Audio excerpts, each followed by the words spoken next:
Hello guys, we are live. Welcome to the day one of Seller Optimization Summit. And this is the first live masterclass this week. We will have 4 more on Tuesday, on Thursday, on Saturday and Sunday. And today's guest is Will Tjernlund. I am always practicing to pronounce his surname. So welcome to the show, Will. Hey, thanks for having me. Great. Guys, are you there? Please type in the chat if you can hear us properly, if you can see us. I'm also double checking a few things.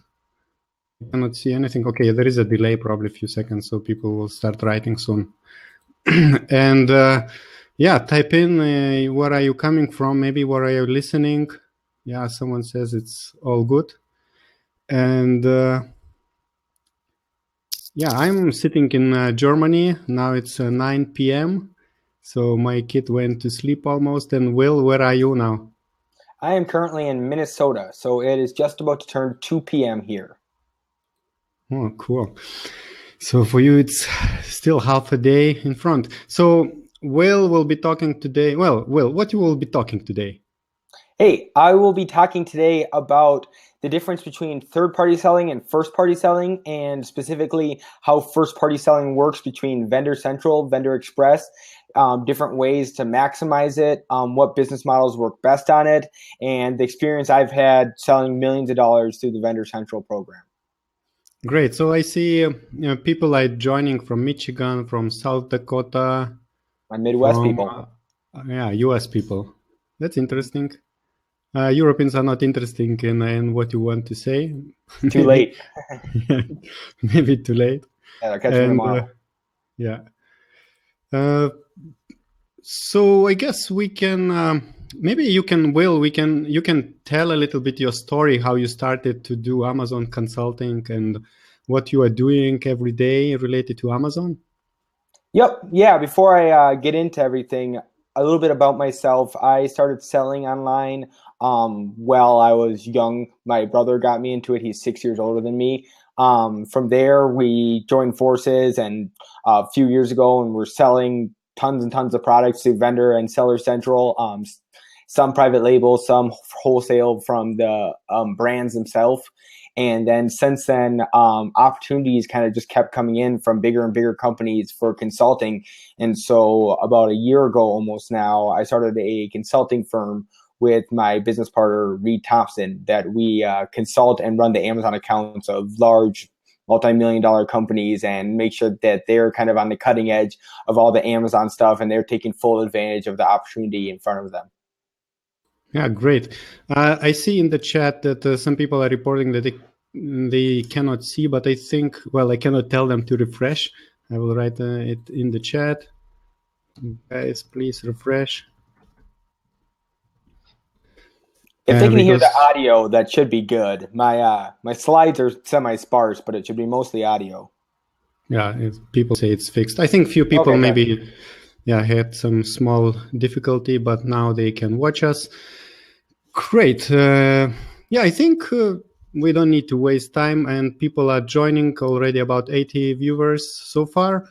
Yeah, it's past 9, so let's not waste time. So let's switch to your slides. And when you will be, guys, when you will be listening to Will's presentation, take notes and prepare questions if you have any. I'm sure some sellers are eager to go on Vendor Central, Vendor Express, and I'm sure Will be able to get details for you. Yep. Yeah, the presentation's about 20, 25 minutes, and so I'll leave plenty of room at the end for questions. So I'm sure I can't cover everything. So yeah, ask away. So I'll get started right now.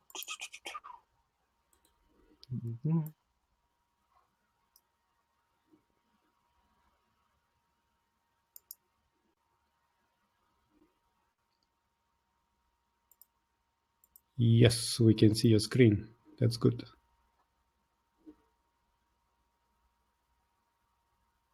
All right. So as we said earlier, my name is Will Tjernlund. I already gave kind of the intro about myself. Yeah, currently running a bunch of different companies' accounts. I private label through some of these companies' accounts, and I still do some private labeling my own on the side when I find opportunities that are kind of irresistible. But the presentation today is on an introduction to first-party selling on Amazon.com. And so some of you may not even be familiar with the term first-party selling. And so I'm going to go into the difference between first and third party selling, first and foremost, and then we'll move on from there. So first and foremost, first party selling versus third party selling. First party selling is the Vendor Central, Vendor Express program. The payment terms are negotiated, but most people, most companies we work with have 60-day payment terms. Some of the companies we work with have 30-day payment terms, and I've heard as long as 90-day payment terms from others. You get paid from Amazon starting the date after they purchase your products. So if they purchased 1,000 of your products from you on January 1st, 60 days later, or actually 59 days later, you get paid by Amazon. In the first party and Vendor Central and Vendor Express mode, you have reduced fees because you're selling to Amazon at wholesale prices. So you don't pay all the same fees as you would in Seller Central. You also have less nexus since you are not the end retailer to the customer. You do not have nexus in each state that has a fulfillment center like you would if you are going through Seller Central. So say if you're a German brand or you're a company that's based in Hong Kong or you're a company that's based in the UK, if you go through the Vendor Express or Vendor Central model, there's a lot less sales tax information that you're going to have to fill out and file since you are not technically the end retailer to the customer. Amazon is. Some other differences in the first party / Vendor Central, Vendor Express business model is you get access to Amazon Marketing Services or AMS. As I think I've seen in this summit, there's going to be a lot of people talking about AMS. So I'm just going to briefly cover it. But AMS is kind of like the Amazon advertising on Seller Central, but on steroids, where it gives you access to a lot more things like banner ads and ads that show up inside of the listings, on top of letting you use tracking codes and a bunch of other kind of more complicated, more advanced advertising tools. So Amazon Marketing Services is a big plus and one of the main reasons why a lot of people like the first party selling and Vendor Central and Vendor Express. Another difference is that you have a lot more focus on SKUs, catalog, and pricing focus. On Seller Central, a lot of people are focused on marketing their products and they're focusing on getting as many eyeballs on their products as possible. Where in Vendor Central, it's a lot more rigid. It's basically just what product can you offer to Vendor Central and at what price. They're not really interested in anything else. And so it's kind of a different mindset to get into when you're doing Vendor Central opposed to Seller Central. Some last quick things. You only send an inventory when it's ordered, so you don't send in a whole container at a time or bulk order at a time. You would have to hold that in a specific 3PL or in your warehouse and send out each order as Amazon orders it. You can't send a bunch of bulk inventory at once. For some businesses that have more expensive products, this business model can actually work a lot better for them, where if you're used to ordering 1,000 different decks of cards at a time, from China and sending it to Amazon and then not having to restock for 3 months, this type of business model is not going to work as well on Vendor Central and the Vendor Express and the first party selling. Lastly, you do not control the retail price. Amazon, since they're the seller, they will consider the retail price and they will do the retail price. And lastly, you almost always win the buy box if you're Amazon and they rank their products a lot better than normal. One of the questions we already got was, what is the return policy for first party sellers? The return policy is that it's built into your fees. And so you pay like a damages return fees. I think that ours account is like 3% or something like that. That basically says, hey, you take care of everything that gets damaged, returns, anything like that. It's interesting because our vendor came back to us recently and said, hey, we over ordered a few different products. We also have some returns. how about we kind of forget about this 3% fee and we just send you back the returns instead? And we said, no way, Jose. Part of our business model is set up that once you guys buy the product, we're done with it. We don't want this anymore. We don't want to deal with it. We don't want returns. We don't want nothing. And so we factor that 3% into our business model so that we don't have to deal with that stuff. And so when Amazon tries to go to us after the fact and says, hey, we miscalculated, 3% is not going to cover it. How about we don't do this 3%? How about we just send you back $500,000 in inventory? We said, no way. You guys did this. Figure out your terms before you send them over to us. We just played the game how it's supposed to be played. There's nothing else we can do about that. Quickly, I'll go over third party, but most of you guys already know this because you're familiar with Seller Central. So third party is Seller Central. You get paid every 14 days. Some people I hear who got in early get paid every 7 days, which is pretty sweet. You only get paid if the product's sold. So you basically send the inventory in on consignment. So you send the inventory in. It's only once the customer's actually bought it, you get paid. You don't get paid anything for sending in inventory. You get a lot more control over Seller Central. You can edit your listing at any time. In Vendor Central, if you want to edit your listing, more times than not, you have to contact Amazon and ask for their permission. Two, you can control the price. You can control a lot more stuff in Seller Central, a lot more of the customer's experience. There's lots of third-party software, as you guys all know, for Seller Central. There's almost no third-party software for Vendor Central. Well, there's a million different softwares to choose from for third-party selling. So that's kind of an interesting difference. Seller Central is also a lot more competition and marketing focused. You're always worried about who's selling against you, what price they're selling at, what you can do to make your listing stand out. How can you market your product better to make it stand out? Where in Vendor Central, you're not really worried about the competition as much since you just don't have control over it. You don't really have control over how much Amazon orders, so there's no reason to lose sleep over it. You might as well focus on stuff that you can control. Some last things about Seller Central: you can send inventory in batches. You can send in 1,000 items at a time. It's no big deal. You can control the retail price, and you have to market and win the buy box. Opposed to on Vendor Central, they usually just rank your products better, and they also have it so you almost win the buy box all the time. So that's kind of a quick hack. So some other quick selling options. Seller Central now has Merchant Fulfilled Prime in the U.S.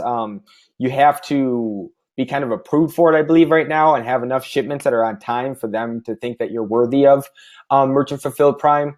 There's also Dropship Central, which is basically Merchant Fulfilled Prime, but for Vendor Central. So it says shipped and sold by Amazon, but really you ship it from your warehouse to the end customer.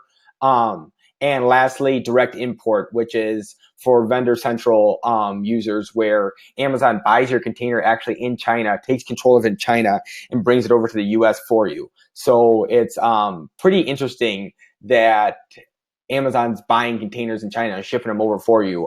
For some of these publicly traded companies we work for and bigger companies, this is heaven for them because they're always going to order the exact amount of product on time because Amazon's going to order it directly basically from their Chinese manufacturer.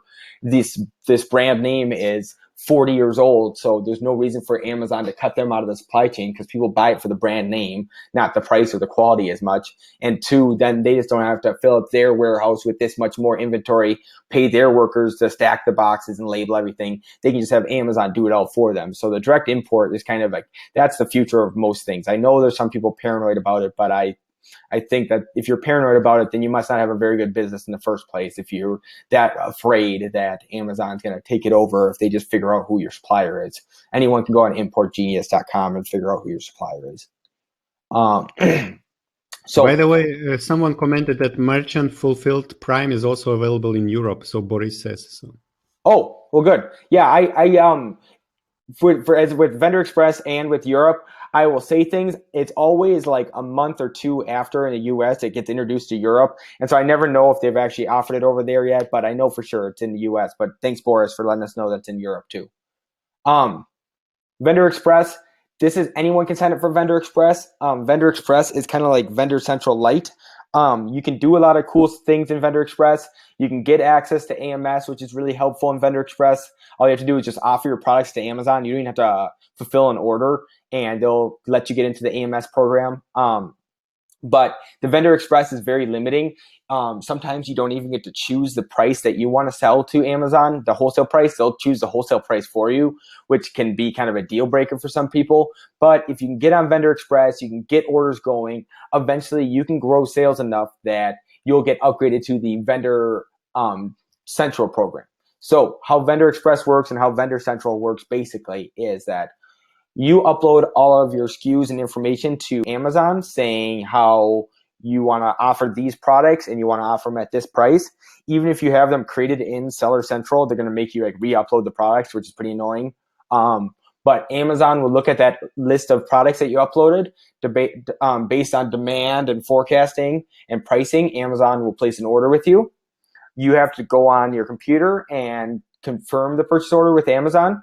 Once you've confirmed that, hey, yep, I have this in stock, yep, I can fulfill this order, you go and pick, or in some business models, order the product. But sometimes, just go pick the product off the shelf that's on the purchase order, put it into your package, and see how many are going to fit in the package, how many packages you're going to have to send into Amazon.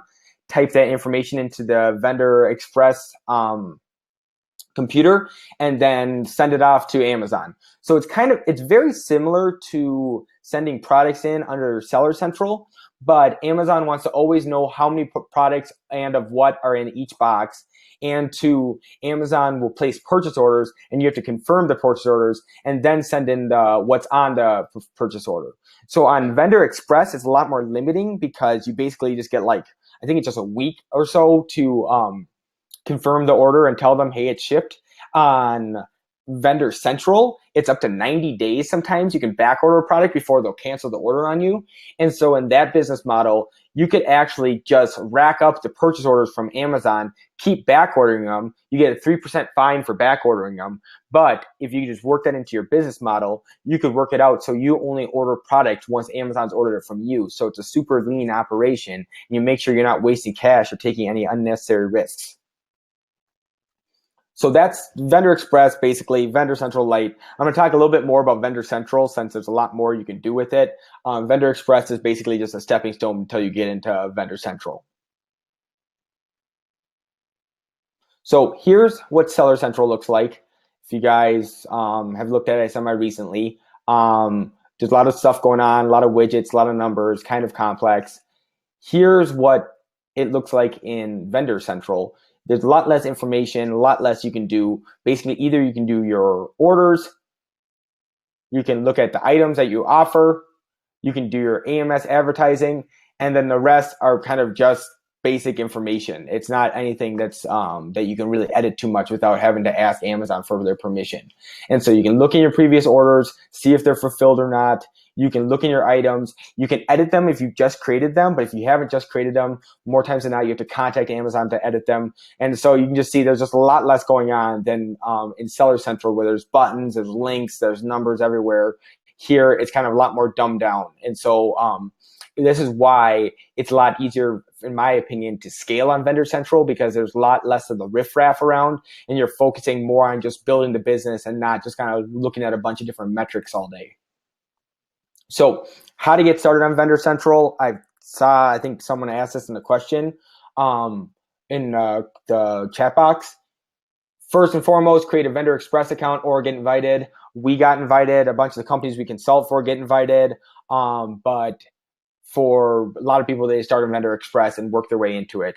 I've heard with varied success, I've told people to go to Vendor Express and then contact someone in there and say, hey, we need a Vendor Central account. We need to upload 500 more SKUs. We need to be upgraded immediately. Please let us know what we need to get a Vendor Central account. I told 2 different people last time I was in Hong Kong to do that. Both of them did that. One of them got a Vendor Central account. The other one got denied. So I don't know what to tell you. It seems like they sent basically the same exact email. Once you've got your account, the first thing you have to do is negotiate payment terms. If you're not a big brand and they don't know who you are, you're not going to have very much negotiating room. So payment terms, you're going to negotiate shipping terms, how fast you can ship the products to them, and what fees you're going to pay for shipping. And then lastly, the fees. Like the marketing co-op fee is a fee that you pay to Amazon that they use to market your products more. And two, it's a fee that you can like have a return and damages fees, like I mentioned earlier, where if you send in inventory and it gets broken or there's returns or anything like that, this fee covers it and makes sure that Amazon doesn't just ding you with a bunch of little bills after the fact. And once you've came up with the terms for payment, shipping, fees, everything, you're going to upload all of your product information with the wholesale price and all the shipping information, the specs about it, all that type of stuff. And then lastly, like I said, it's fairly simple. You just receive purchase orders and ship the orders to Amazon. You can back order stuff. You can say stuff's obsolete. There's not really there's too much going on Amazon for them to worry about something. If you back order a product for 6 months straight, they might contact you and say, hey, do you have this or not? Or did you just make this obsolete? Because we keep going back to you thinking you have it, but you don't.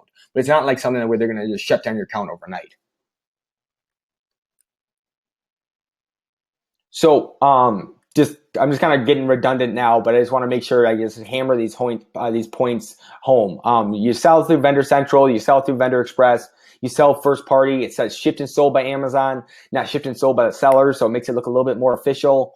With the AMS, you get A+ listings, tracking codes for links, off Amazon marketing, banner ads, all sorts of stuff like that, videos in your listings, access to new programs before anyone else, like the direct importing. Your main job is just fulfilling orders and finding new SKUs. You don't have to do anything else, which is kind of helpful for personality types like mine that don't prefer marketing. Other people who like branding and marketing, Seller Central might be more your thing than Vendor Central. Vendor Central is more just like pure, just like B2B distribution type thing. Got to go through Amazon to edit products. There's not much software. It works best if you're a B2B company in the beginning. Then it just works right into your business process already. You fulfill orders just like you fulfill them normally. And lastly, the number one thing that kind of really annoys people, you don't control the retail price. So if you're selling your product on Walmart, on Target, on all the different websites and in their stores, and they come back to you saying, hey, why is Amazon selling this for $49.99? You told us we have to sell it for $99.99. There's basically nothing you can do. You can go to Amazon and say, hey, raise my price, but they might just say, get lost. And if they have it in stock, there's nothing you can do besides just quit sending them orders. So that's one of the only perils, is that if you sell on multiple channels, Amazon might try to sell at a very low price, even lower than what you sell it to them for. And if that's going to screw up your other sales channels, it might be something that you may stay away from. So, it's 3 case studies. It's actually 2 case studies. Quickly, I was kind of go over these 2 different business types and explain why one is better for the other. So if company A is a well-known brand, they have 500 different SKUs, they only distribute B2B and sell to wholesalers and sell to brick and mortar stores, and the product is average size, it's a shoebox. For them, Vendor Central would make a lot more sense because they can just upload all 500 SKUs. Instantly, Amazon's going to start placing orders with them because they're a well-known brand or they're a listing that's already selling. So if Amazon can see that the listing has traffic and is already selling, they're going to place orders immediately. And so they already are distributed through B2B. They already take purchase orders in daily and send them out. So the Amazon purchase orders will fit right into their pre-existing systems, and they can get on Amazon, shipped and sold by Amazon, everything taken care of in a very short span because Vendor Central is so efficient for their business type. Whereas if you're company B and you're a brand new brand, you have 3 different SKUs, you're a very small product, and you're only being sold on your website and Amazon, that's something where you're going to want to take control of your listing. You're going to want to do extra marketing. You're going to want to control the price. You're going to want to make sure you control every aspect of the branding. Since you only have 3 SKUs to manage, most of your time is going to be spent on branding, not managing SKUs. Seller Central makes a lot more sense for company B because you get a lot more control through Seller Central, and you're going to be able to kind of tell your story and market your brand a lot through Seller Central than Vendor Central, where you basically just offer up a product and a price, and Amazon decides if they want to order it or not. So that's basically Vendor Central, Vendor Express, first-party selling, how it kind of works. I know there has to be stuff I didn't cover. I'm talking a million miles a minute. If I don't get to your question, contact me. I'm pretty easy to find. If not, I think we're about to go through a bunch of the questions right now and answer them. So should we just start answering them, or where do you want to go from here, Justice? Yes, I think we can. You can switch off your screen sharing, and we can go on cameras. Okay. So yeah, there were a lot of questions in the chat. One thing, of course, it's a little bit maybe off topic, but a lot of people are trying. Yeah, okay, you're back. Mm-hmm. So maybe it's a little bit off topic, but some people, well, a lot of people are trying to get to AMS, and for this reason, they are subscribing to Vendor Express. But then they might be not using Vendor Express features. They just want to use AMS. What do you think about this? Do you think that Amazon might not like such kind of sellers? I don't think they really care, honestly. They got so much stuff going on. The last thing they care about is a small percent of third-party sellers who are using their marketing stuff to sell more stuff on Amazon. Like it doesn't. They have to have bigger concerns than that, right? But I think for a lot of these people, why not just offer it up to Vendor Express for a price and see if they start placing orders? Why not give it a try? It's low risk. It's not going to cost you any money. Worst case scenario is they don't order from you, and then you're still using Vendor Express as you were before. Best case scenario is they start ordering from you for the first week, 8 the second week, 16 the third week, and it actually starts getting some traction on there and starts selling way better on there than you were through Seller Central. So it's one of those things where it only has an upside and it really doesn't have a downside. So I guess for small sellers, it's better they continue on a Seller Central, and then when they grow bigger, they just go to Vendor Central. But I'm saying, if they're already on Vendor Express and they're already using the AMS, but they're just not using it to sell products, you might as well offer it at a price that's profitable to you and see if Amazon wants to order it. It wouldn't be that big of a pain to fulfill it, and it might actually be a totally different sales channel for your business if Amazon really takes a hold of it. Worst case scenario, they just don't place an order with you. So there's really no worst case scenario, and there is a best case scenario. So it's worth a shot since it doesn't take that much time. Great. So I think we can go through questions from we can start from the first one by Ben. He says, I know Ryan Moran from Freedom Fastlane uses Vendor Central for his private label brand Body Vega. Why would you use Vendor Central for your own PL brand? Because you got to think of it this way. Yes, you will make less profit on Vendor Central since you're selling it at a wholesale price. But Amazon goes out of their way to really market and push products that they sell over what third-party sellers sell. So if you're going to sell, you're going to make 20% margin on selling on Vendor Central opposed to Seller Central. But on Vendor Central, you sell 5 times as much items. Then it might be worth your time. And then 2, if for most people I talk to in the Vendor Central range, they think of Seller Central now as kind of this like lowly thing where you can't really scale your business very easily because you have to send in all of the inventory and it has to be in stock at all times. We can be a lot more lean with your inventory when you use Vendor Central, and so it's a lot easier to scale. And so I'm not really sure how Ryan Moran's business is set up, but I'm sure if I had a conversation with him, there would be a few different points very quickly where between his ordering and the way he gets paid and all the different things, that Vendor Central makes a lot more sense for his business than Seller Central. It's a business by business kind of opinion.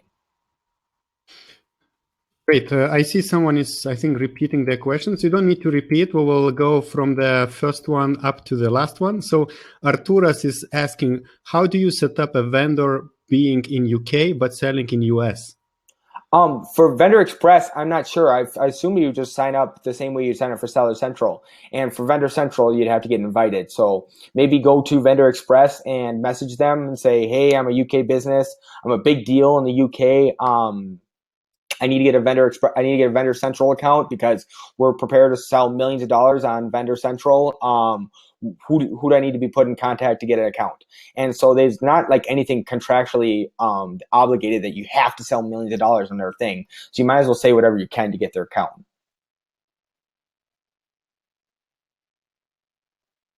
Oh, I can't hear you right now. Okay, next question. Julian is asking, how quickly do you need to send inventory after it is ordered? So on Vendor Express, I think it's fairly quickly. I think it's like a week or 2 weeks or something like that. But in Vendor Central, it's up to 90 days. So that's a pretty big window. It's my one company we consult for. They just got moved down from 90 days to 60 days because they were abusing the 90 days too much. So it's kind of like one of those things where it's a case by case basis. But more times than not, it's very long on Vendor Central and pretty short on Vendor Express, since anyone who signs up for Vendor Express, they can't give them a 90-day shipping window, or else they'd have no idea how to forecast things. With Vendor Central, they trust the vendor a little bit more. They might contact you if it keeps being 90 days saying, hey, what's the deal? Do you how does this work? Do we need to order it way ahead of time? How can we do this more efficiently? Okay, yeah. Will is answering your questions. If the answer is not clear enough, so please just clarify in the chat, and we will get back to you later. So next question is by Musto. He says, can you have an active account on both Seller and Vendor Central? Yep. Yeah, there's nothing wrong with it. Yeah. Next one, does the ranking stays if buy box initiated? I'm not sure what that means. Your ranking goes up usually when Amazon's selling your product, and you usually win the buy box if Amazon's selling it. If you quit selling to Amazon and then you try to sell it yourself, more likely your ranking wouldn't stay. Amazon would have someone else who are selling rank higher than you, if that's what they're asking. Let's see. Next one, Liz is asking, I have private label brand selling 3P.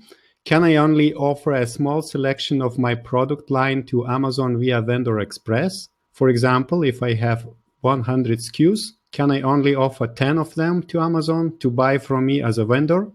Or do I need to offer all the SKUs from my central? No, Amazon makes a really big point, and it's actually annoying. They keep Vendor Central completely separate from Seller Central and don't let anyone talk between the two. So it's actually very annoying sometimes, because I say, hey, I already have it set up in Seller Central, just bring it over, and they say, no, we can't do that. We can't talk to that side. So yeah, they'll have no idea if you just only want to offer 10 of the 100 products. So yeah, do whatever you like. Offer one of the products. That's how that was a question coming up. Yeah, if you want to just offer one of your products to Vendor Express, that's cool too. The more products you offer, the more chance you have to get your product ordered. So it's in your best interest to offer all 100, but if you only want to offer 10, then that's cool. Or for some of the, like with companies that we consult for, these big multi-million-dollar companies, we have it so some of their SKUs are merchant fulfilled prime, some of their SKUs are direct import, some of their SKUs are vendor central, some of their SKUs are FBA, some of their SKUs are seller central merchant fulfilled, some of their SKUs are dropship central. So we do literally 6 different Amazon business models for one company, just because this SKU makes most sense on this because it makes the most profit. This SKU we have problems ranking it because it's in a competitive market. So we just do straight Vendor Central for that one. This product we rank because it's in a low competition one. So we jack up the price and sell it on Seller Central so we can make the most profit, since there's no competition in this niche. And so every single thing depends on the size of the product, where the supplier comes from, how you negotiated the shipping terms, if it's by dimensions or by price. All these different things should be adding up to finally figure out, does my product make sense most on what Amazon business model out of like the 6 different ways you can sell it, and then do that on a SKU by SKU basis until you have the perfect mix to make the most money on Amazon possible, and to diversify your risk on Amazon if one channel dries up, another one doesn't. Does it mean that if the person wants to offer 10 SKUs on Vendor Central, do they have to remove from the Seller Central these SKUs? Nope. No. They can duplicate. Yep. Great. The next question is by Julian, and he says, can you just dropship products then? Kind of basically, Julian. That's kind of what I was getting at, is that so Amazon wants it sent in a very specific way. So you'd have to really train your dropshipper in perfectly and make sure that they do everything perfectly. We just do it in-house at a warehouse up here in White Bear Lake. But what we do, get the inventory in, only order what we need, get the inventory in. If it's 500 bottles of shampoo or whatever it is, it's because we got 4 different purchase orders for 100 and then 5 small purchase orders for 20 each. And so we take those 500 bottles of shampoo, break them into the purchase orders we got, and send them out to Amazon. So we barely touch them to make sure everything's labeled, make sure we're not sending in junk to Amazon. But for the most part, it's basically drop shipping because we're only buying the stuff once it's already been sold. Next one is by Heather. Is there a problem with declining POs through Vendor Express? I don't think there's a problem with declining POs. I've seen some people who have Vendor Express accounts who don't sell very much product, like people who sell like 75 grand a year worth of product on Vendor Express, that Amazon has gone through and just like up their fees by 20%, saying basically, hey, either sell more product or don't sell on Vendor Central, sell on just Seller Central, because we are basically making sure we market your product when you go on Vendor Central. We're making sure that we assign someone to you to make sure to help you with your Vendor Central account. And since you only sold $70,000 worth of product last year, we only profited 10K off it that last year. We did the math and we got to charge you a 20% fee coming up just to make sure that your Vendor Central account is profitable. So if you sell a normal amount of product and you're not wasting Amazon time, the fees are fine, but they may increase your fees after a year dramatically. My brother, we just got contacted to increase his fees, and he basically told Amazon, hey, don't increase my fees. I promise just to spend an extra 150 grand on Amazon marketing this year, and that I'll just pay you guys back in that instead of paying the fees. And his vendor manager said, that sounds fine. That's a fair deal. And so my brother is able to negotiate around the fees to say, hey, I'll spend the money one way or another, but can I at least spend it the way I want to, opposed to the way you want to? And they said, yep, that's fine. That's fair. Oh, you're on mute again. I'm muting that nobody hears how I'm clicking the keyboard. So great. Another person is asking, his name is Owen, can you stop selling on Amazon after a while? And then he clarified, after being a vendor, can I stop relationship with Amazon and get my listings back?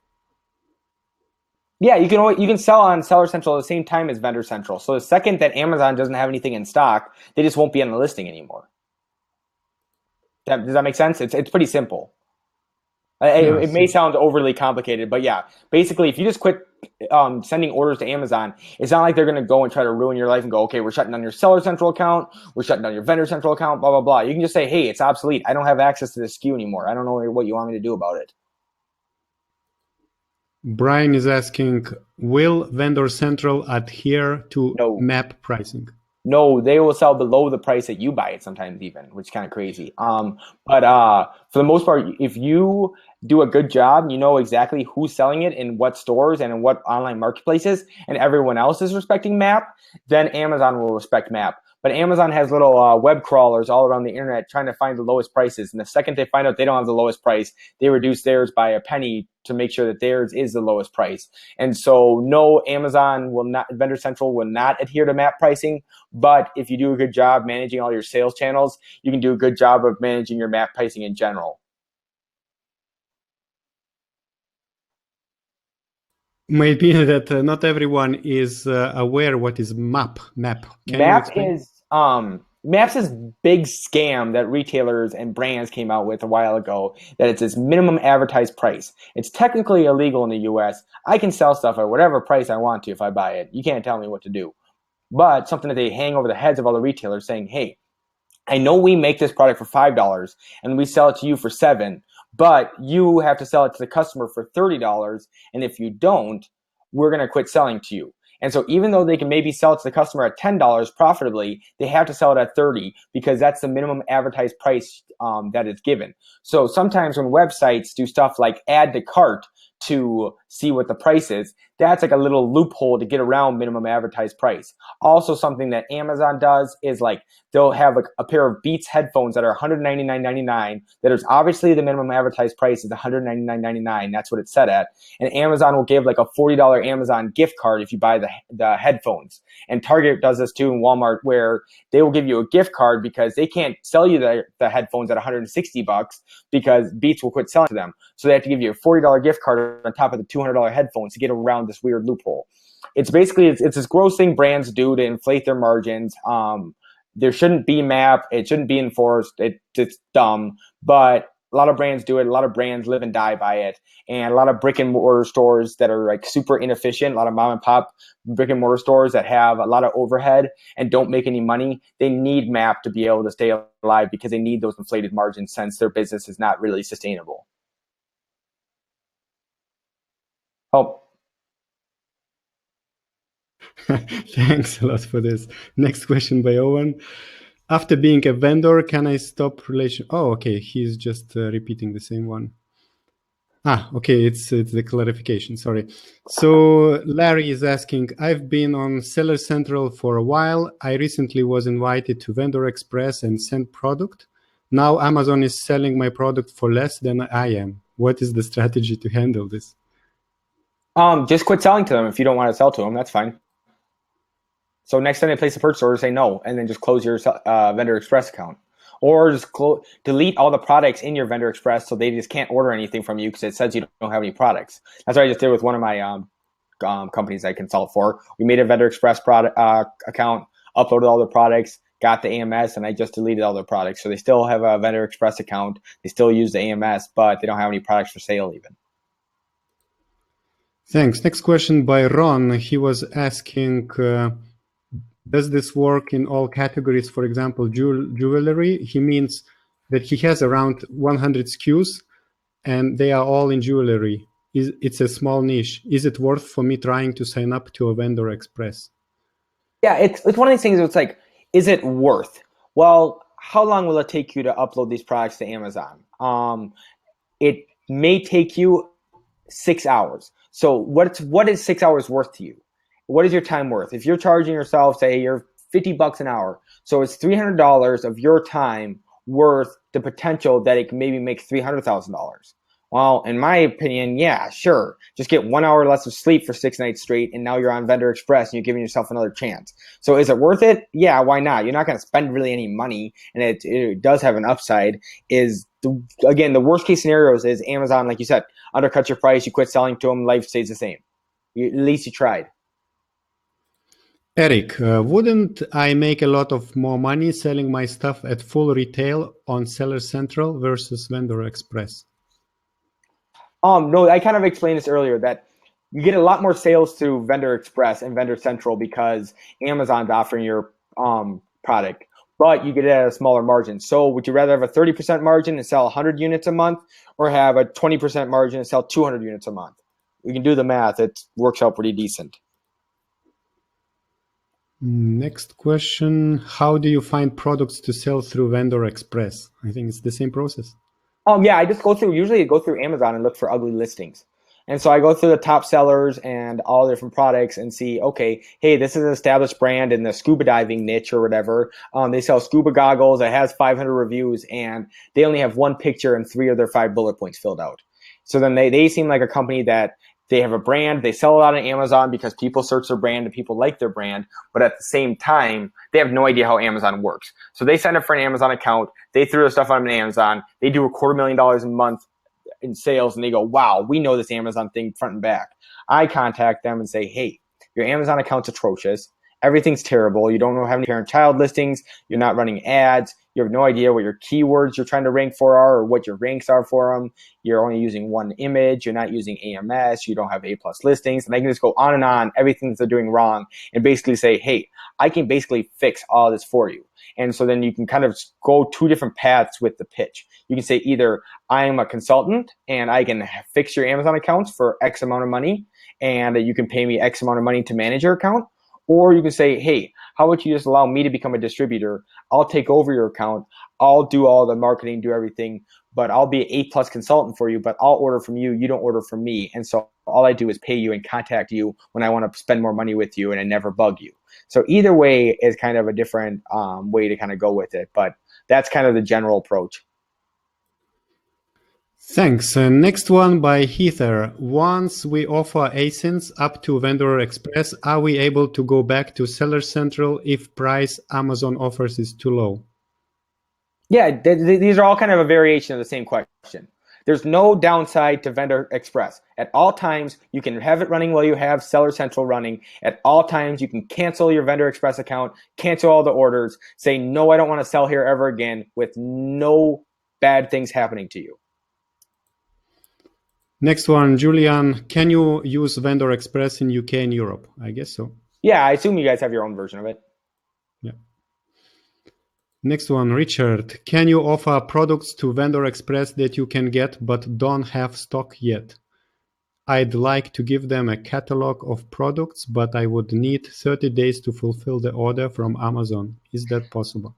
Yes, Richard, that's for sure possible in Vendor Central. It might not be possible in Vendor Express, but it's for sure something to look into. That's kind of like the perfect business model for it, Richard, is if you can extend it out 4 weeks instead of 2 weeks, and say, hey, just keep back ordering it. That'd be something that'd be pretty actually nifty, because then you could grow your business and essentially be the drop shipper, but have your product shipped and sold by Amazon. Next one. We have a lot of questions. So can FBA inventory be used to send to Vendor No. Express? Nope. No. It has to be packaged a different way. So you can't say, yeah, that'd be very efficient if you could do that. But yeah, you'd have to have it held in like a different 3PL or in your own warehouse, and like send each order as they come.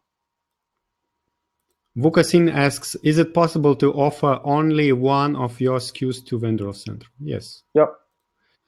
Barkus, as a manufacturer and brand, we were denied multiple times to sell as 3P in the beauty department. We got immediately approved for Vendor Central, Vendor Express. My question is, what is the likelihood of one day getting approved in the beauty department as a 3P?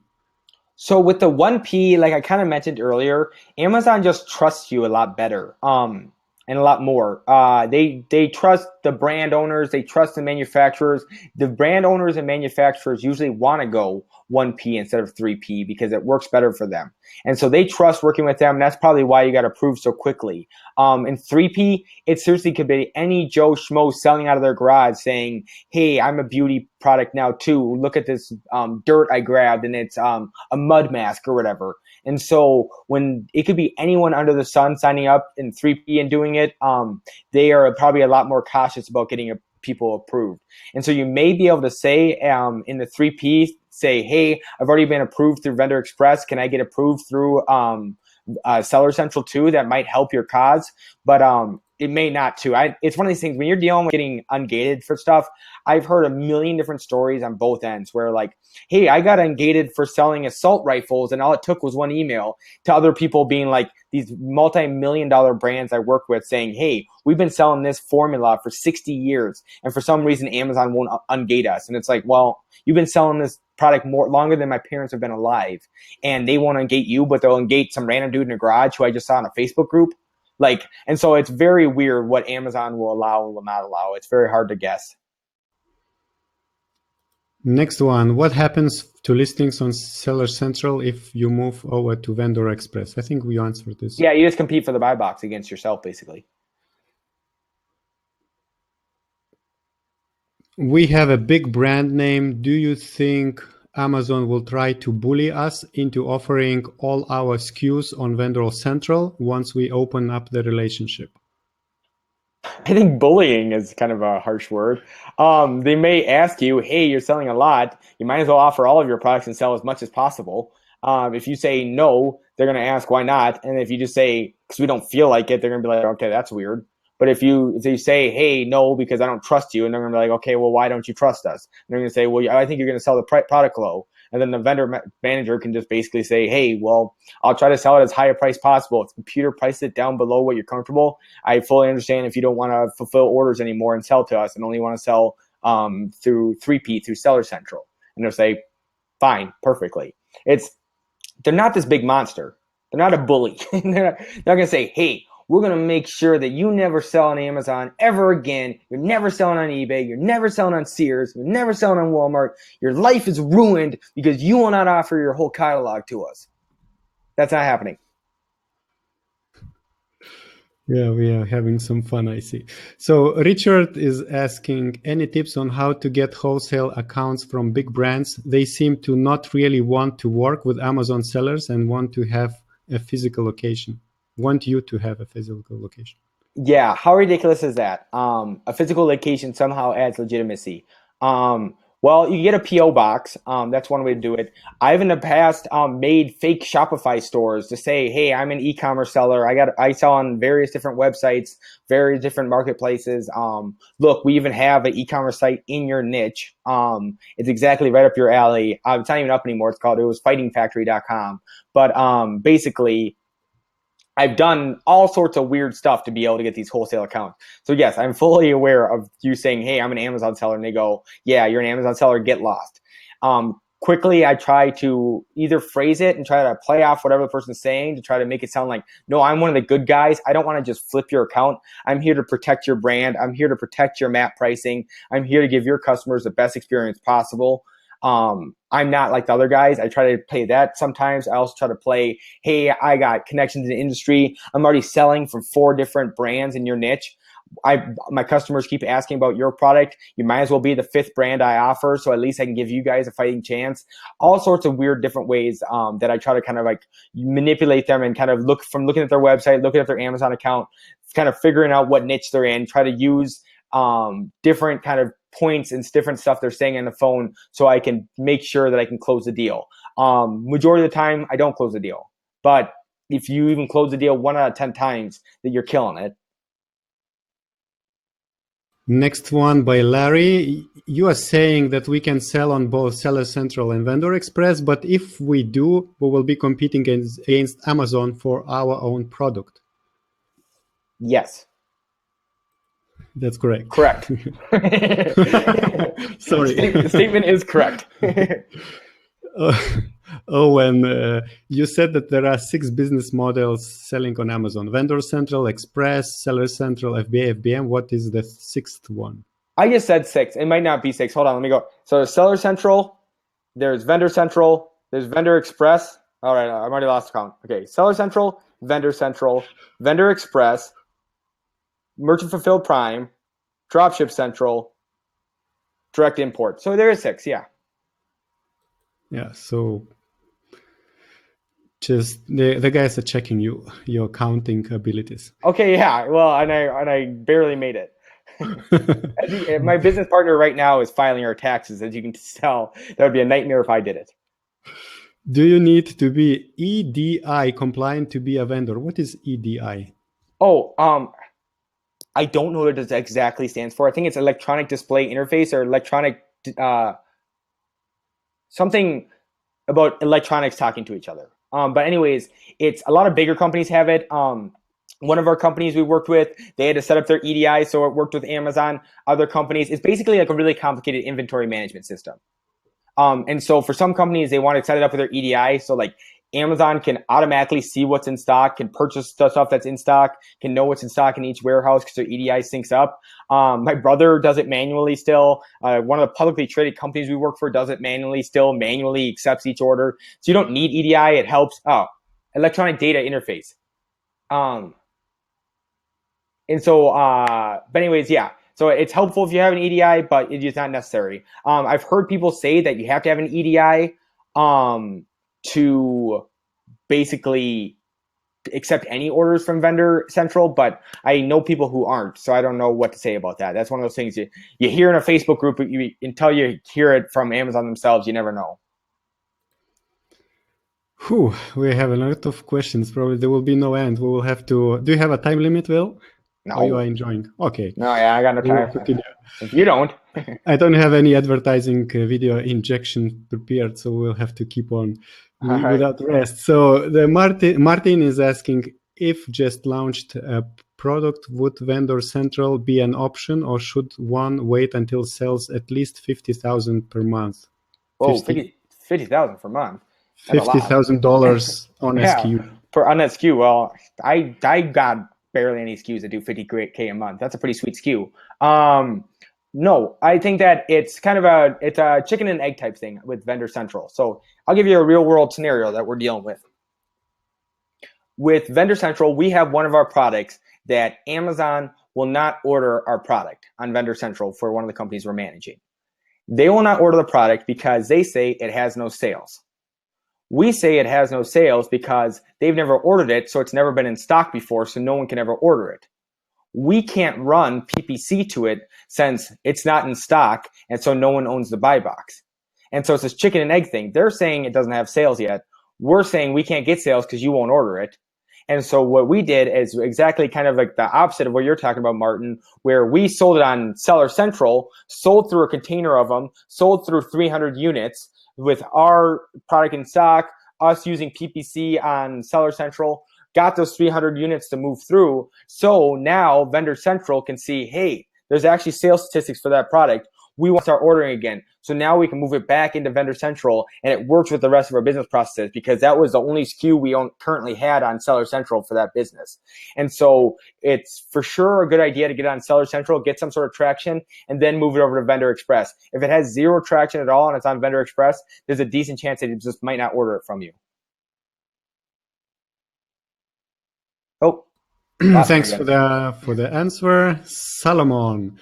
I do not know if you cover this topic, but I would like to know how to find out if a product is still patented to avoid further problems. I think it's off topic. Yeah. I have companies that do it for me. The companies we consult for too, they go through and they have patent lawyers. So when I tell them, hey, go private label this or go make a different version of this, they always have their people go through it. If I have to hire a patent lawyer, I probably just stay away from it. I'm always going the path of least resistance, trying to make my life easy. Francisco says, can you increase the price you are selling at to Amazon on Vendor Central? I mean, after you are already selling to them. So here is some crazy stuff. So they say it takes up to 60 days for a price change when you're on Vendor Central. If the price goes down, the change takes about 12 hours. If the price goes up, the change takes about 59 days. So they are very, very tricky about it. So yes, you can change the price and increase it, but Amazon's going to be like, nah, we got 60 days still, so we're not going to do it until the last second. And then that 59th day, they're going to be like, actually, we're not going to order it anymore. And so you can do it, but it's very tricky. And if you lower the price, yeah, they'll almost immediately start trying to order it at that price. So it's one of those things. If the first time you offer your price products to Amazon, you always should just offer them too high. You can always lower your price easily. You can't increase your price easily, so you might as well just kind of slowly work your way down, because it's impossible almost to work your way back up.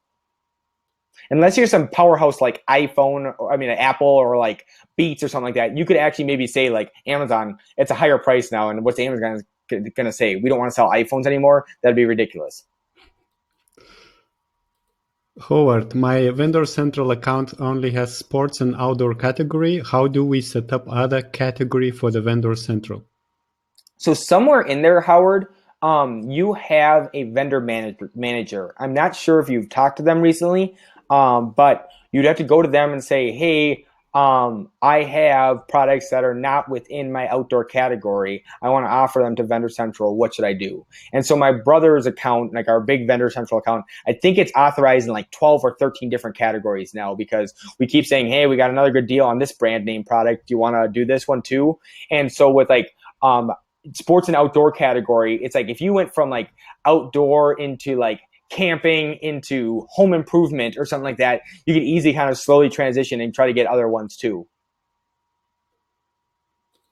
Samir, if I offer the SKU in Vendor Express, what are my fees? Do I have to advertise, or will Amazon will do that for me? Amazon will advertise some. You can always supplement it and advertise more. The fees are by category, by size, by SKU, whatever. So I can't give you exact numbers, but they're usually about half of what the Seller Central fees are. And so like usually like a normal fee for Vendor Central, I've heard for people pay is like 6 to 8% for everything. And some people pay up to like 14% because they pay a bigger return in marketing co-op, because that's how they negotiated, because they didn't want to deal with returns. So it kind of depends. That's why it's a lot more open-ended, and it lends itself a lot more to like open business discussion and business conversation, opposed to Seller Central, which is a lot more rigid, and you can just kind of move forward with the steps. Lydia is asking, is it possible to start Amazon business right with Vendor Central, or Seller Central account is a must to start? So yeah, you can start with Vendor Central, but you're gonna have to have SKUs that Amazon wants. If all the SKUs are brand new and don't have a single review or sale, Vendor Central is gonna be a very tough way to start. RG, what is the key difference between Vendor Express and Vendor Central? I th- Vendor Express is anyone can sign up for it. Vendor Central is invite only. And so the main difference between them is Vendor Express is kind of like Seller Central, where it's like a self-service thing. Where Vendor Central, they're a lot more hands-on. It seems there's an actual manager working for you, and it's a lot more professional, and there's a lot more flexibility. Next one. How difficult to get approval for Vendor Central? It's hard for me to say. Like I said, I got a small sample size. Some of the people I hear get accepted within an email. Some people that have legit brands that do millions of dollars a year are having a little bit of trouble getting into it. So it's like I hear a different story every day. So it's hard for me to say a general difficulty level. Julian, can we get a link to setting up Vendor Express? Well, just search Google. Yeah, I was about to say go to vendorexpress.amazon.com, I believe. Another person is asking, we launched a private label product with a low price. Now we want to go back to our normal price, but losing the buy box a few dollars before our target price. Any tips to stimulate the buy box so that we are able to increase the price again without losing the buy box? So I'm not sure how they're competing for the buy box when they've launched a private label product. But if they mean competing for the buy box against Amazon, then just quit selling to Amazon, I believe. But I'm not really sure what they're asking. Yeah, Torben, if you can clarify your question, and we will get back to you later. Ron has another question. If you compete for the buy box against yourself, would you then turn off or reduce PPC? No point driving traffic to a listing that you don't have the buy box for. I'm pretty sure your PPC only runs your ads if you're winning the buy box. And so you'll go into your PPC and it'll say that your ad's not running because you're not winning the buy box. So yeah, it won't drive traffic to someone else's listing. If we have FNSQs printed on packaging for Seller Central, can we just cover FNSQ with UPC label for VC orders and leave everything else the same? Yep. It was the shortest answer, but we don't need... Yeah, there's not much more. I can explain how labels go on and off. No. Is there any danger of diluting our brand by putting one of our branded products on Vendor Express?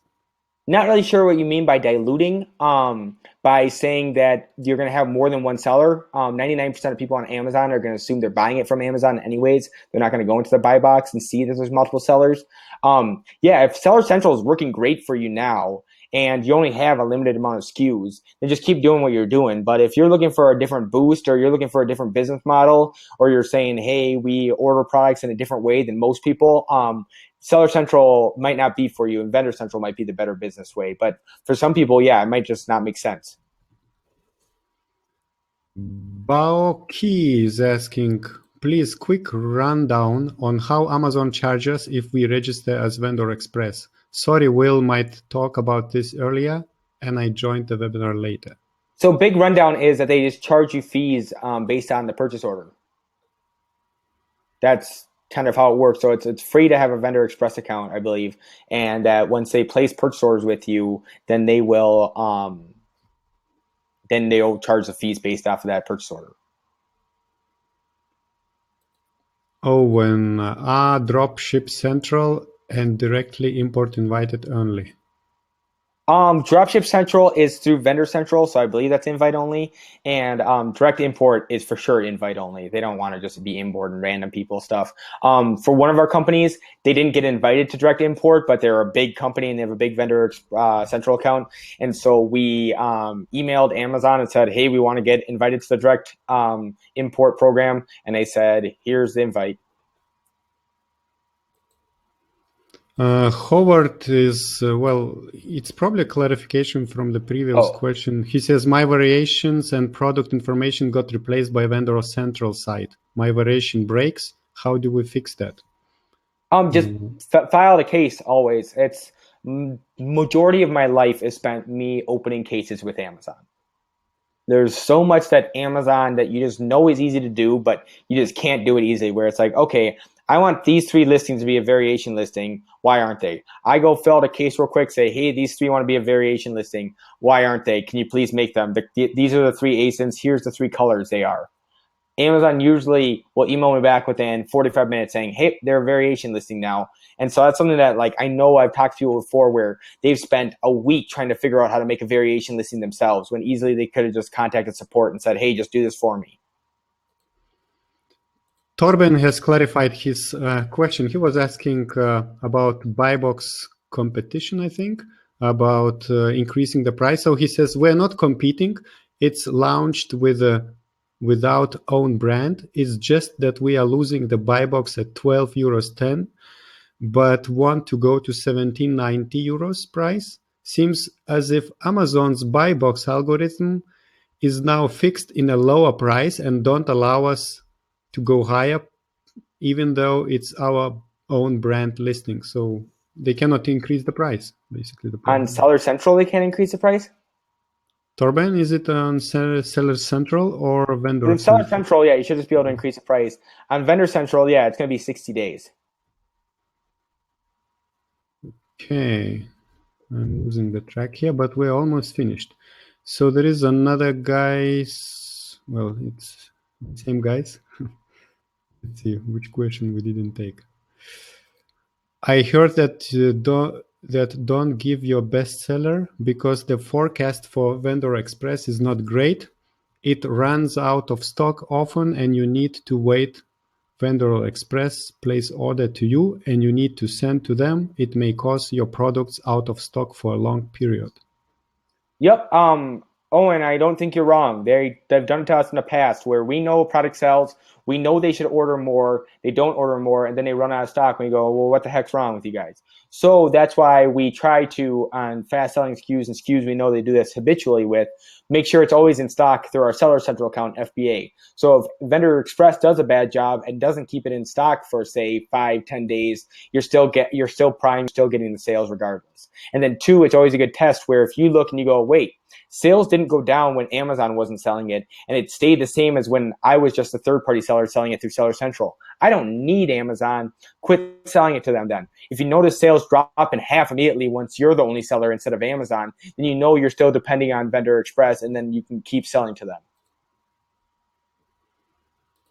Next one, almost finishing. What's the best way to get Amazon to offer us the highest price possible for our Vendor Express Central products? Just set a really high price. They have no idea what you get it at, and so if it normally retails for $99.99, sell it to them for $85. If they say no way, then offer to them for $80. If they say no way, then offer to them for $75. Eventually, they're going to say yes, and then you found the right price. The worst case scenario is you say $40. They go, yep, that sounds great. And you go, shit, like I should have offered 50. Julian is asking, how do we link Vendor Express to Seller Central so we can use promotional marketing on Seller Central? I understood it's two different platforms. Yeah, you have two different things. You don't link them together. You would just market your product on AMS of your same listing. The same listing is the same listing, no matter if it's Amazon selling it or you selling it. It's still the same SKU.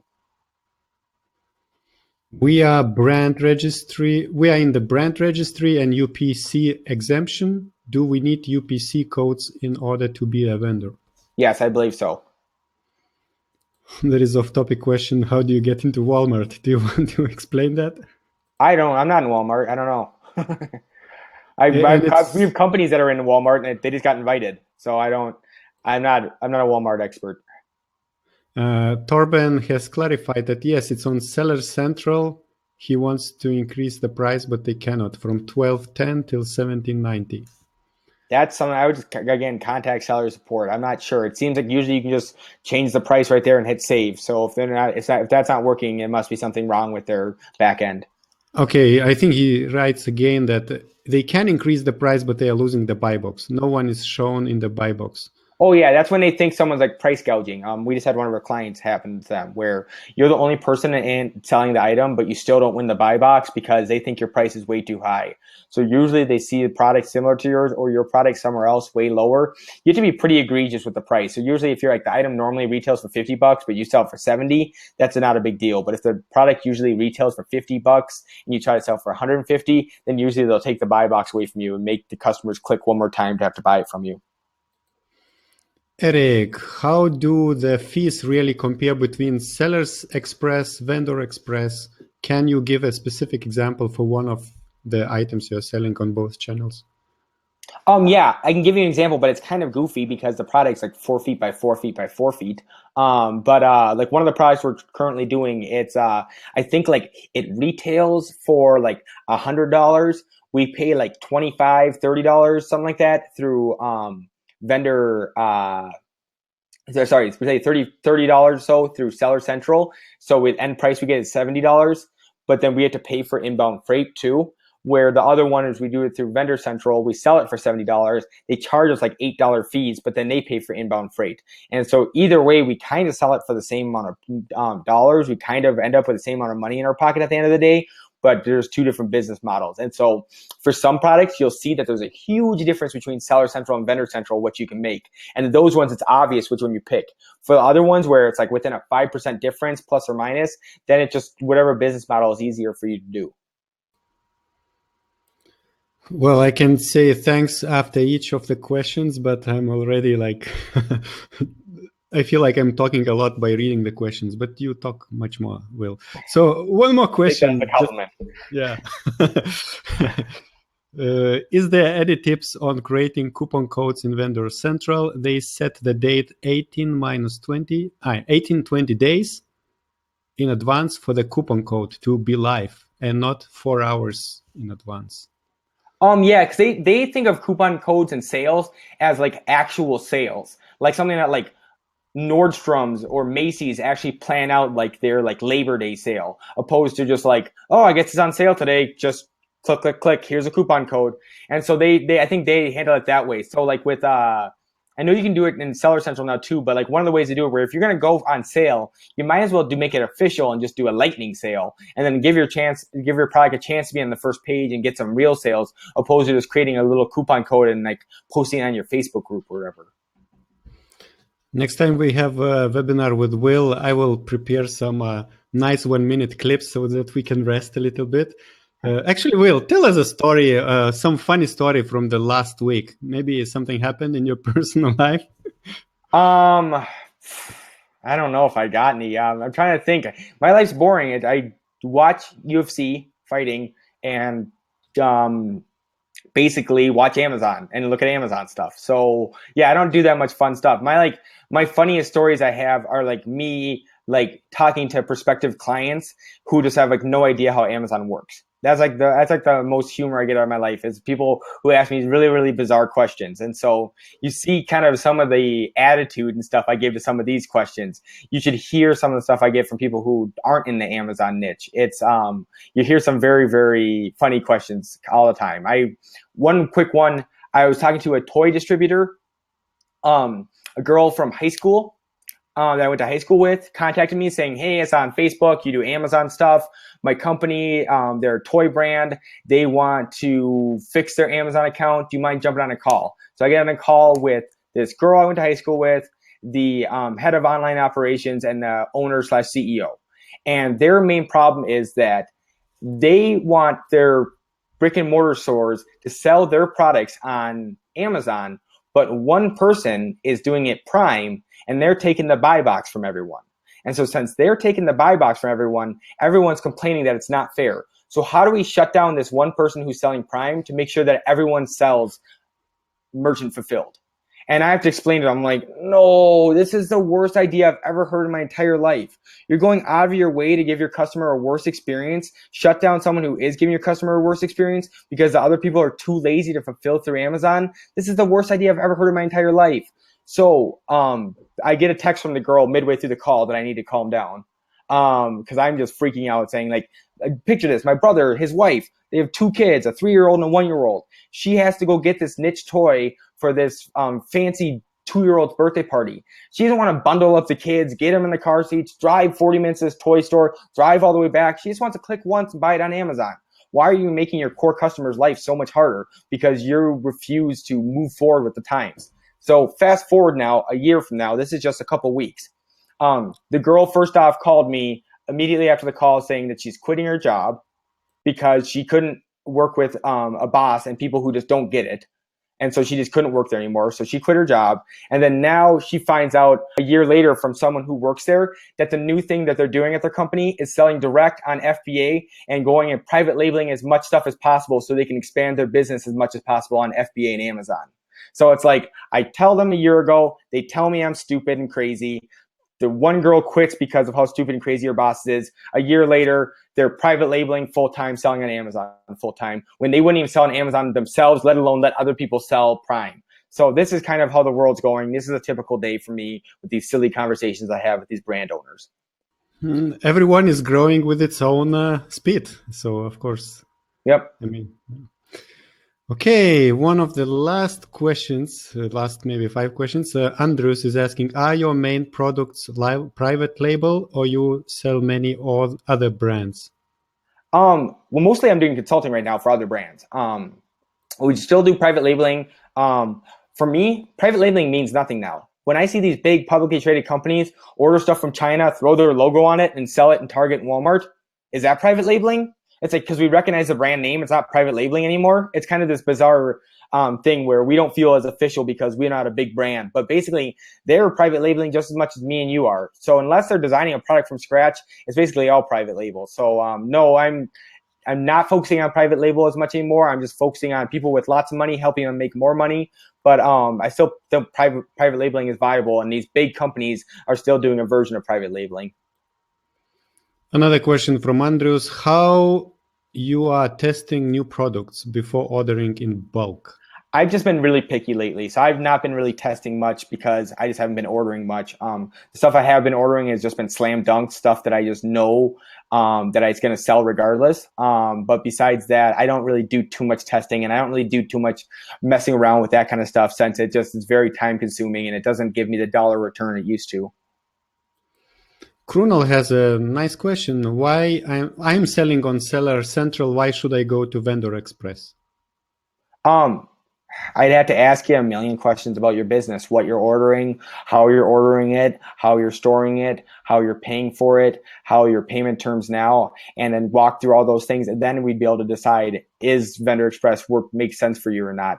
But if just by asking me, why should I go to Vendor Express? Mainly marketing, mainly extra exposure, and lastly, there's no risk. Arend, how do you fancy taking on a new case study, taking me from 0 to 1 million in sales during 2017? So I get about like 5 of those emails a day.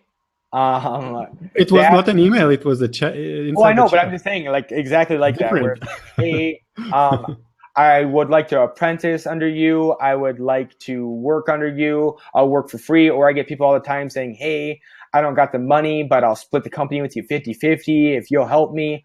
All of these kind of things. And if I took everyone up, I would own 1,000 different LLCs and would never get anything done. Aren't check out Brian Bird from Overgrowth. He said his goal for this year is to make 10,000 Amazon millionaires. And I think he made only 1,000 at the moment. So you might join his group. I don't know what is his method of making millionaires, but sounds interesting. Francisco says, I got invited to Vendor Central. I gave Amazon a price that I now regret because it's too low. I haven't sent anything yet. Do you think I can renegotiate with them? Yeah, you can increase your price. It's just going to take 60 days for them to respond and say, yep, the price increase has gone through. So you can just basically for now, just keep back ordering the products and increase your price. And if they, there's actually, when you go into Vendor Central, when you go into contact us, reason to contact us, there's literally one of the tabs is initially set up my Vendor Central account wrong. Is one of the things you can choose. And so you choose that one. I would try that one first and foremost and say, hey, I initially set it up wrong. Here's the actual pricing, and see if you can expedite it from 60-day pricing to maybe like 7 days. They'll figure out your pricing increase. Heather, once more, another question from this person. I have new products on Seller Central, so I started at lower than my target price to gain traction. Do you suggest raising those prices for products before listing through Vendor Express? Yeah, probably. Howard, I sell both on Vendor Central and 3PL. Can 3PL still be able to change information that Vendor Central changed? If he means on a specific listing, then yes, it'll be the same listing. So no matter which side changes it. Emmanuel is asking, is private labeling dead? I don't think private labeling is dead. There's still, I think it's actually only going to get bigger from here on out. I think less and less people are going to buy stuff like Bounty tape, paper towels, and Tide detergent because people don't care. They just buy whatever's cheapest and easiest. So I think private labeling is anything but dead. I think it's going to be growing bigger market share, and there's going to be a lot of products you didn't even think about being private labeled or going to be private labeled in the future. Basically, everything's private labeled. Everything is just manufactured in China and has a brand name slapped on it. So it kind of just varies what your actual definition of private label is. Will, what did you eat this morning for breakfast? Nothing. Nothing. No breakfast this morning. Just a couple cups of coffee, and then I had for lunch. I had like piece of like chicken, like a breast of chicken. So it's like nothing too cool. Trademark, is it worth for business? It's only worth as much as you're willing to defend it. So if I go and take your trademark from you and I got $1 billion, are you going to spend $1 million going to court with me? Because if your company's worth $1,000, it's probably not worth your time. So I think of trademark and copyright and patents, those as more like 5, 6, 7-figure problems where like if you're selling $1 million a year, yeah, then it's probably worth getting your trademark because you're worth ripping off. But if you're selling 10 grand a month worth of stuff, I might as well just make my own brand. It'll just be easier. Book or other way to be in touch with you? I activated a slide from Will's presentation. Yeah, contact me. My personal blog website is my name, WilliamTjernlund.com. My consulting agency is GoConsulting.com. Here's my email, Twitter, Instagram, Facebook, LinkedIn, whatever. So if you have any questions, I'm pretty easy to find. My last name is pretty unique.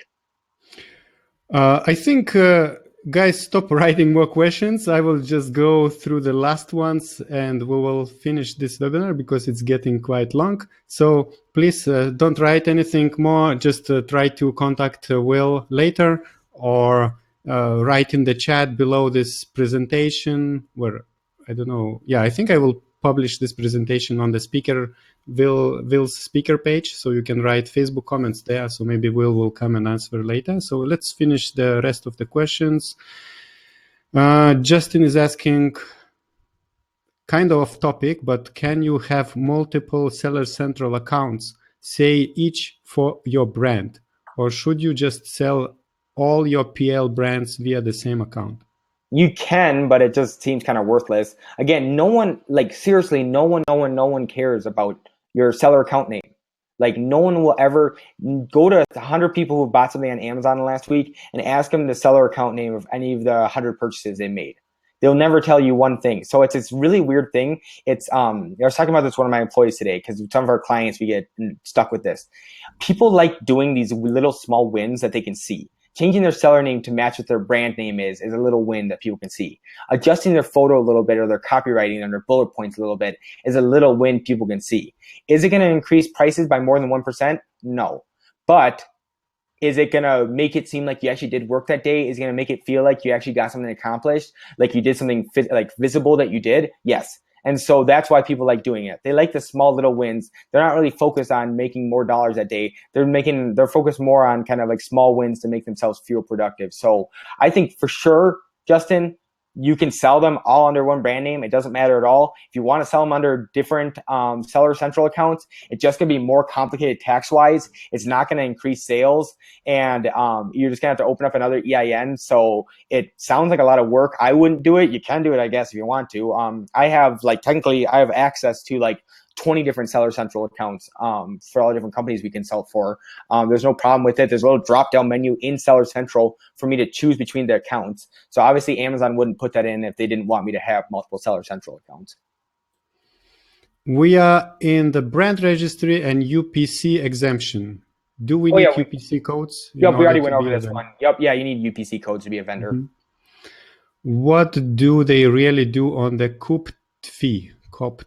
Oh, co-op fee. The co-op fee pays for marketing. It pays for your vendor manager. It pays for any like Amazon updates to the website. It pays for your marketing that they do for you. They just put a bunch of stuff into this thing and call it like a co-op fee. And so I've never seen it broken down in anywhere of like line item by line item. Musto says that what are requirements to become a platinum seller? Because they started their business on Amazon 6 months ago. They do 1.1 million sales a month. This has been milestone we have been trying to achieve for a while. So they want to be the platinum seller. Which platinum seller thing are you talking about? Because if you're talking about like the platinum keywords in the back end, those are mostly for like internal search for you. Those aren't even their external search. Those customers don't even see that. So if that's what you mean, I'm not sure. If you mean like that you get like an individual Amazon rep, I don't think you need to be a platinum seller to do that.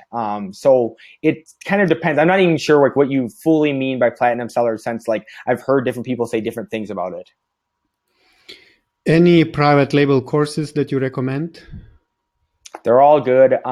Me, I'm not a course person really, where like I like learning myself. I like testing things myself and failing myself and kind of learning from my own mistakes. Other people like the step-by-step stuff. All the courses work. The people who I've seen be the most successful with courses are the people who put in a lot of work themselves and can be smart and think outside the box and use 90% of the course plus 10% of their own intuition to make the best Amazon company possible.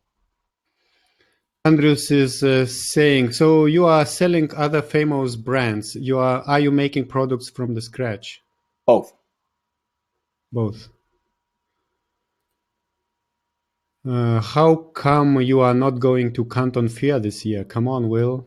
Honestly, because I don't like going to China. So I'm going to Europe to speak at a couple conferences this summer. I'm going to be gone like May 7th to like the end of June, like June 23rd or something like that. And so I thought about it and going to China and Hong Kong and speaking there and all that kind of stuff for 2 weeks, and then coming home for a week and then doing the Europe for like a month and a half. It just sounded like a long time. And two, like one of my companies asked me if I'd go over to China with them because they're going to be going blah, blah, blah. And I just didn't feel like it. I've been to the Canton Fair every April and October for the last like 3 years. And so I got a pretty good idea of like what it has to offer and everything. And